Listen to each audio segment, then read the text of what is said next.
nós estamos aqui no Brasil dos anos 1830. É um Brasil diferente, porque é um Brasil que não tem mais Dom Pedro I, tá? Que vai morrer em 1834, ok? Dom Pedro I, que foi, isso eu sempre gosto de falar, porque na minha cabeça isso, cara, é muito doido. Dom Pedro I, que foi nosso rei, certo? Né? Imperador, que seja, é o cara que está lá.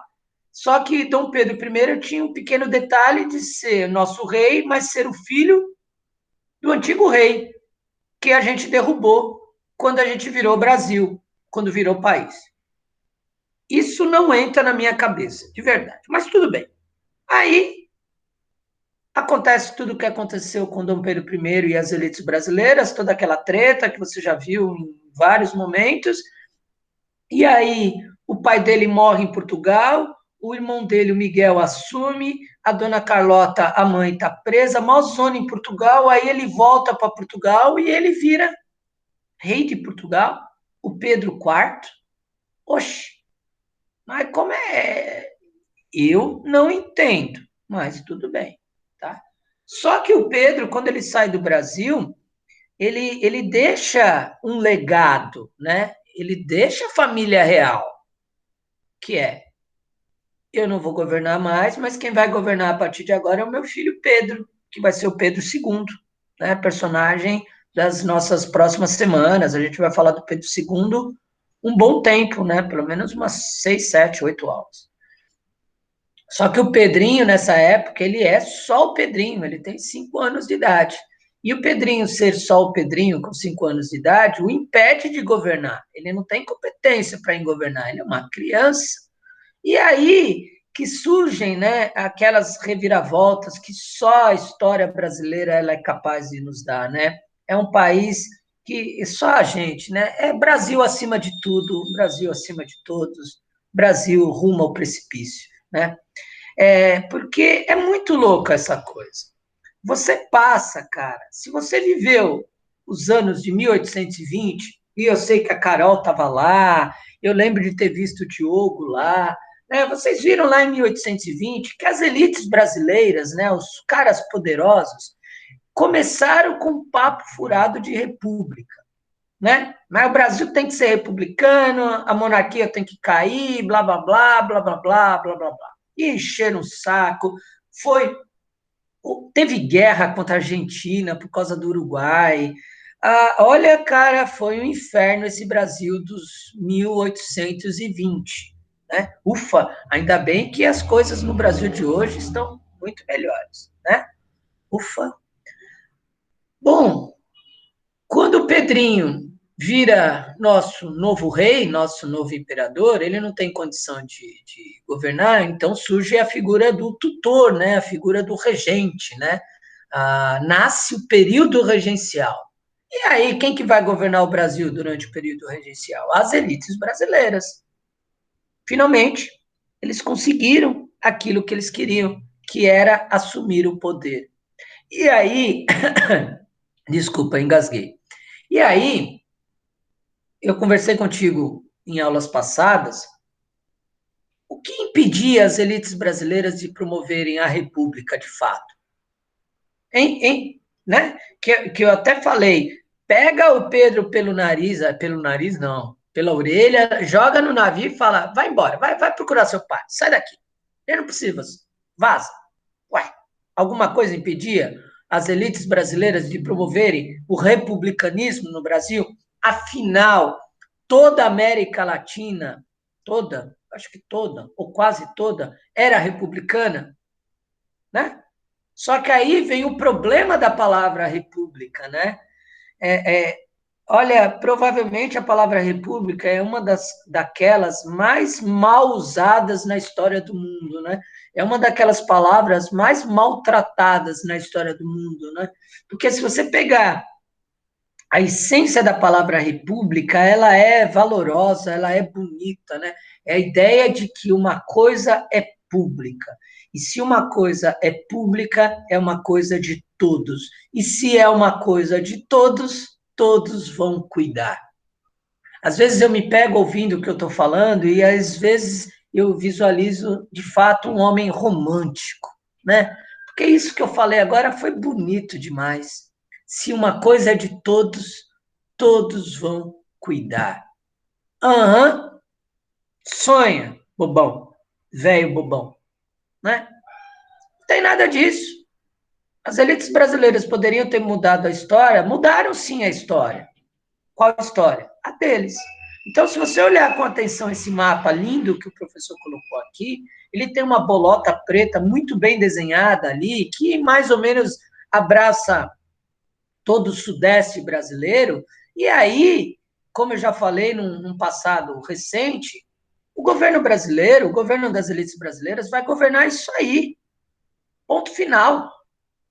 Todas as outras regiões, elas vão ser abandonadas mesmo, porque qual é a desculpa? O Brasil é muito grande. E no século XIX, o Brasil era maior ainda, né?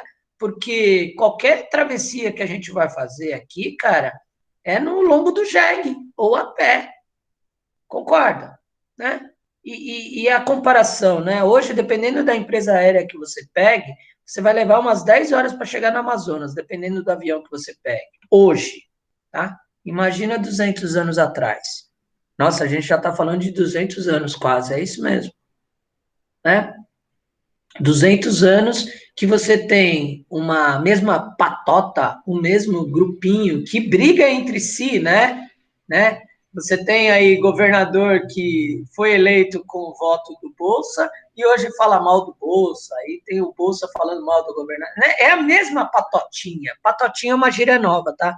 Pode usar que as pessoas vão gostar de você nos grupos do WhatsApp, né? Essas patotinhas das elites brasileiras, elas brigam entre si, mas elas não brigam entre si pelo bem do todo, né? Pelo público. Elas brigam entre si pelo poder que elas querem ter no final da brincadeira, e esse poder invariavelmente significa muito dinheiro.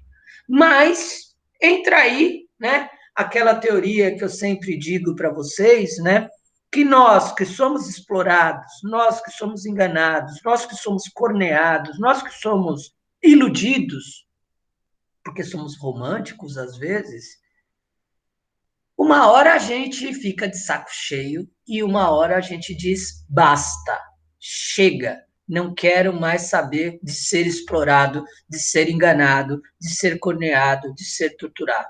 E isso é muito legal na história do Brasil na década lá nos anos 1830. Por quê? Se você olhar com atenção nesse mapa, o professor está colocando 4 letrinhas, não são as únicas, são as que a gente tem mais informações, talvez as mais importantes, talvez as mais famosas, mas não são as únicas.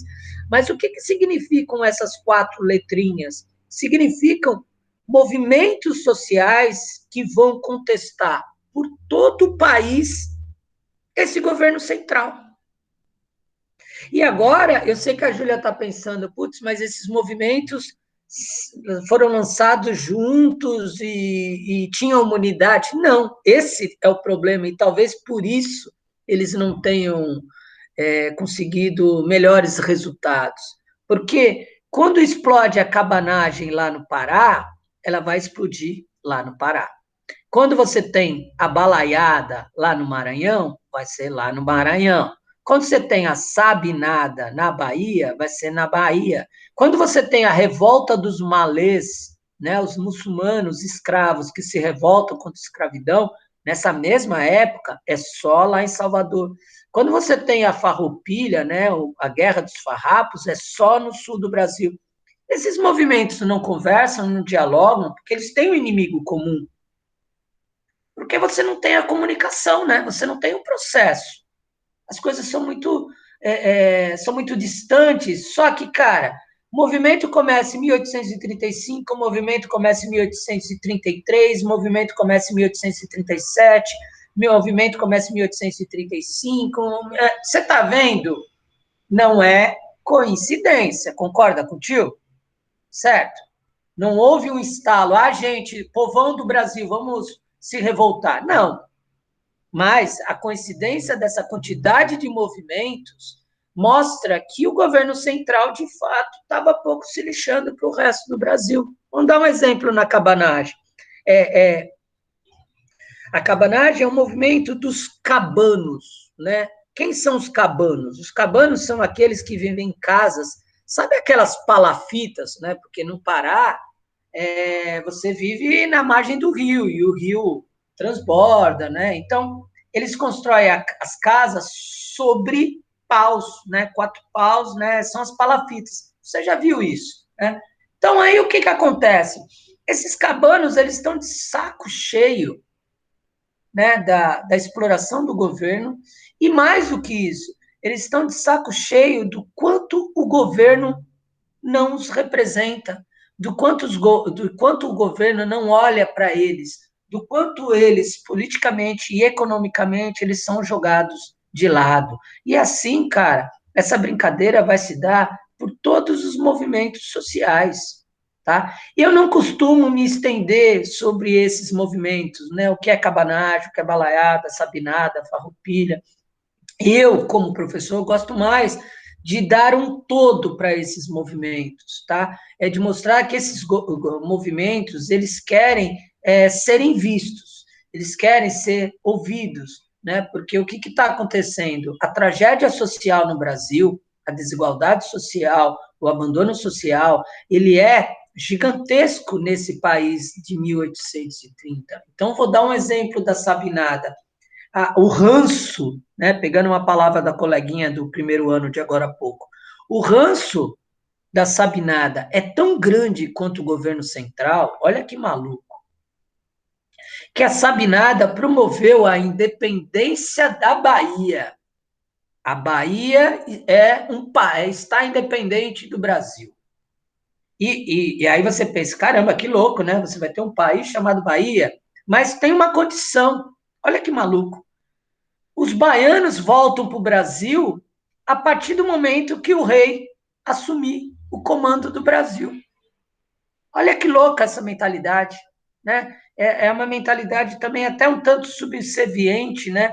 E como nossas populações carentes de informação, elas abençoam, né, o ideário de um rei, né? Como o nosso país é pobre de espírito, né? De todos os sentidos, né?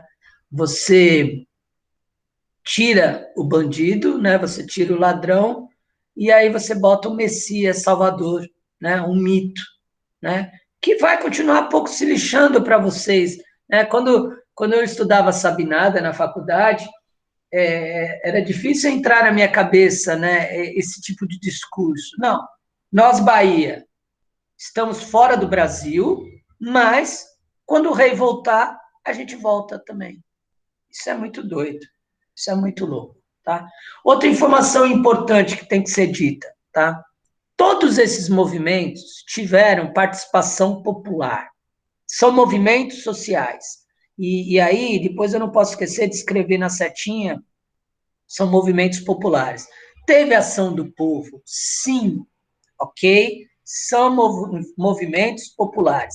Mas você tem os ricos da região também interferindo. Por exemplo, a Farroupilha é um movimento de fazendeiros ricos da região sul do Brasil. Qual é o problema deles? O problema deles é que esses fazendeiros ricos sul, eles vendiam carne, né? Eles tinham plantação de vaca, certo? Só que o governo brasileiro aumentou o imposto sobre a charque, sobre a carne de lá. E aumentar o imposto, a carne fica mais cara. Só que a carne argentina, que está aqui, ela acabou sendo mais barata. E aí o que, que acontece? O Brasil começa, né? Os brasileiros começam a comprar carne da Argentina e não compram a carne do sul do Brasil. Então, os caras que plantam carne lá no sul ficaram muito bravos e falaram: ah, é bonitão, a gente vai declarar a independência. E aí vai surgir o Estado dos Pampas, né? A República dos Pampas, que vai pegar tudo isso aqui, né? E aí você vai ter uma guerra duríssima, né? A Guerra da Farroupilha ela vai durar 10 anos, vai ter os fazendeiros da Farroupilha vão conseguir trazer o povo para o lado, né? Vai ter esse ideário, entre aspas, nacionalista, né? Defenda o gaúcho, né? O gaúcho está sendo usurpado, o gaúcho está sendo enganado pelo governo, maltratado pelo governo. Então, você vai ter essa unidade, vai ser uma batalha que vai durar muito tempo, por 10 anos, e o Pedrinho já vai ter assumido o poder, e a batalha ainda vai estar lá, e ela só vai acabar em 1845, né? Com um grande acordo que você vai ter entre as partes. Então, olha que louco, né? Agora, mais do que os desejos individuais de cada um desses movimentos, o que grita na minha cabeça é essa ideia de que o governo central voltou-se para si mesmo, que o governo brasileiro está governando só dentro de uma bolha, que o governo brasileiro, dos regentes, né? E aí você teve regência trina, que eram 3 caras. Aí você teve a regência una, né? O mais famoso deles é o regente Feijó, né? Que era da igreja, inclusive. Né? Você vai ter vários, a cada ano era um regente diferente, né? Então você vai ter um cenário de muita instabilidade entre eles mesmos, né? É um país que está à beira de uma convulsão, né, de um ataque gigantesco de fúria, e quando eu termino a aula, eu boto ali o negocinho, né? Quem poderá nos defender, né? Quem vai nos salvar dessa bagunça toda? E nós, povo brasileiro, na nossa carência de informações, na nossa ignorância, na nossa pobreza, quem poderá nos defender será o rei, né? O Pedrinho, eu ia falar Carlinhos. Olha, que coisa, quase falei Carlinhos. O Pedrinho II, né? Que vai surgir de novo nos noticiários em 1840. Então, eu já vou adiantar o passo. Vamos fazer um pouquinho de matemática? Só um pouquinho de matemática? Pedrinho, em 1831, tem 5 anos de idade. O governo regencial não dá conta dos problemas do Brasil. Eles já concluíram que eles não têm como governar. Eles precisam de um salvador, eles precisam de um messias, eles precisam de um mito, certo? E isso acontece em 1840, portanto, 9 anos depois. Agora, crianças, tem um detalhe, tá? Que é muito importante, tá? Sem deboche, porque eu detesto deboche, eu acho que o deboche não pode ser usado, tá? Principalmente numa sala de aula, tá? A coisa é séria. O Brasil é um país sério, tudo bem? O Brasil tem leis, pessoinhas, tá? Você tem que entender que o Brasil sempre foi um país muito sério, com leis, e leis devem ser seguidas. Você está entendendo? Ok?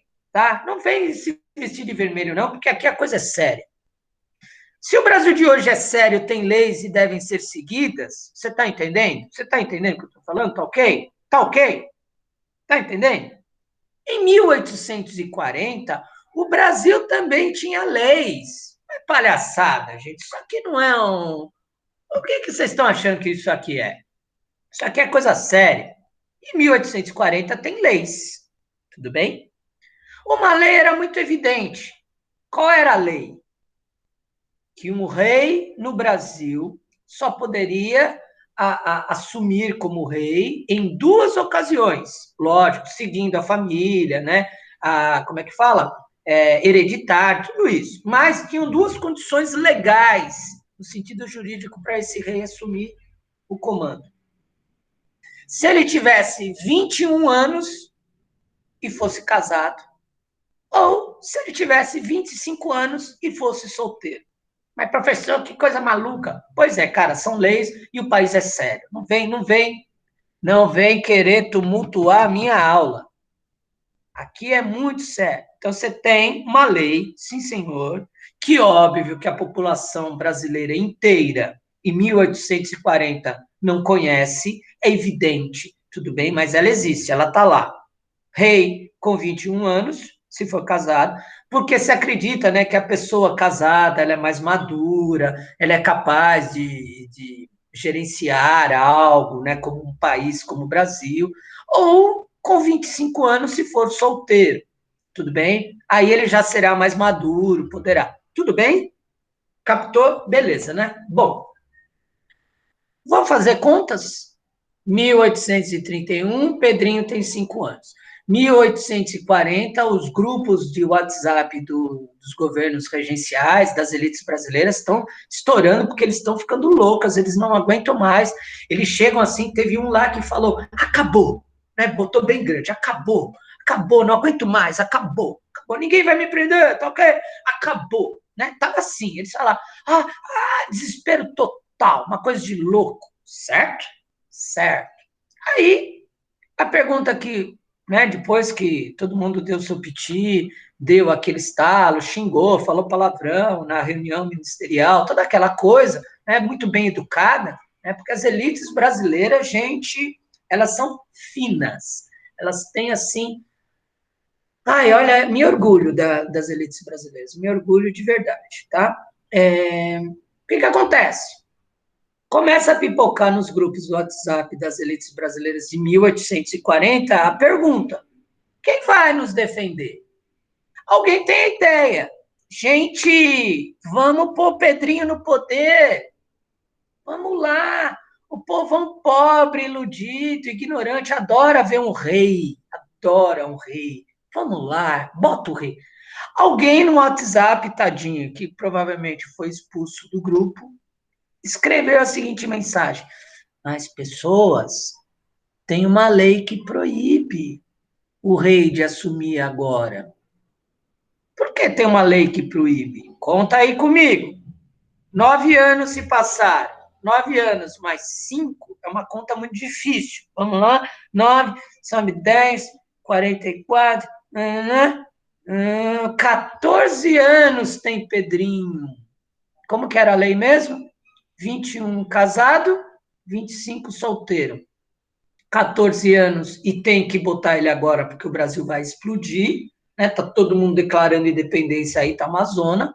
Então, com o rei você tem esse detalhe. E aí, uma coisa típica das elites brasileiras.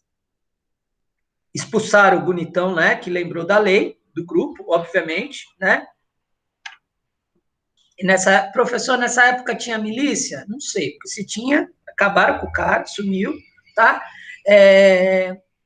Mas aí, qual é o debate no grupo das elites brasileiras? Gente, é uma lei. Quem se importa com uma lei?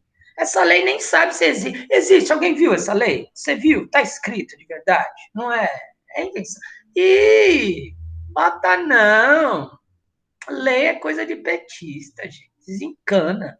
E aí, em 1840, Pedrinho, com 14 aninhos, deve ter muita maturidade para governar, Pedrinho assume o Brasil.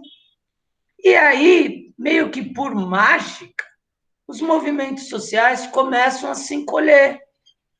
Alguns até assumir, né? A Farroupilha começa a ter um processo que vai terminar daqui a 5 anos, né? Então aí o povão aceita o fim do período regencial com a ascensão do Pedrinho com 14 anos.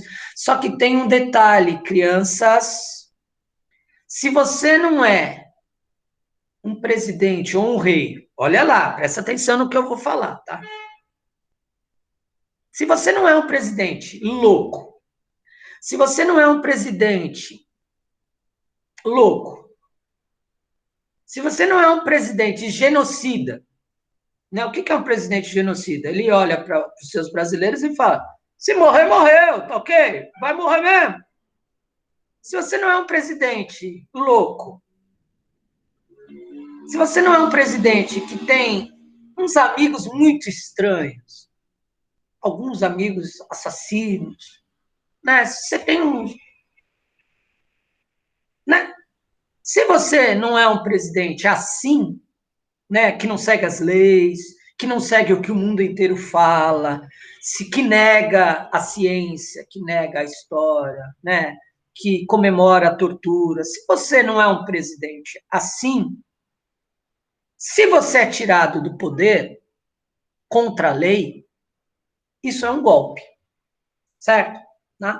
Então, quando você não segue a lei num país e você perde o poder, isso é um golpe.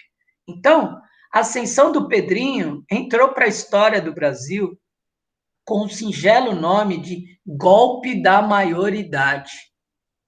Porque o menino não tinha idade para governar, mas a gente quer que ele vá governar. Ah, eu sei que você está louco para me perguntar, professor, quem escreveu as leis lá foram as próprias elites brasileiras. Elas mesmas rasgam as coisas que eles fazem.